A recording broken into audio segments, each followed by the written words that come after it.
Moving on, the quiet French coastal city of Cherbourg has suddenly become the epicenter of an international trade dispute. This after Australia revealed that it was scrapping the $40 billion submarine order that had been given to France. Paris claims that Australia stabbed it in the back by abruptly axing the massive defence contract. The pain is being felt acutely in Cherbourg, the city which is home to the enormous shipyards where Australia's new fleet of 12 submarines were being designed. The dramatic loss of the huge contract has sent shockwaves through the port town, threatening jobs and economic revival. At this bilingual primary school, plans have been shaken up. The school had recently reopened after the summer break and was ready to welcome Australian children and Australian teaching assistants for the new school year.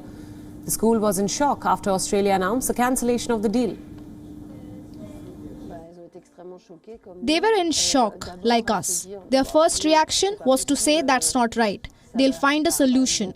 We can't just leave. It's so brutal. And there were no warning signs at all. On the contrary, we were being told that Australians would arrive, that new pupils would arrive after the autumn break, and in January with meetings lined up. So we were all shocked. They were angry at first, and then there were several phases. They accepted it and started wondering what they should do, whether to stay or not. But we don't have the answers just yet. No one knows exactly what is going to happen. The shipbuilding company Naval Group says that Australia kept it a secret that it would tear up the contract and establish instead a new security pact with the US and the UK. Alluding to how clueless they were about the move, the company said that 10 additional Australian engineers and their families arrived in Cherbourg just this month. Australia's order accounted for 10% of the annual revenues of the Naval Group, which employs over 3,000 people in the town. Subcontractors provide hundreds of more jobs locally. The company hopes to reassign the 500 Cherbourg employees working on the Australian order to other projects.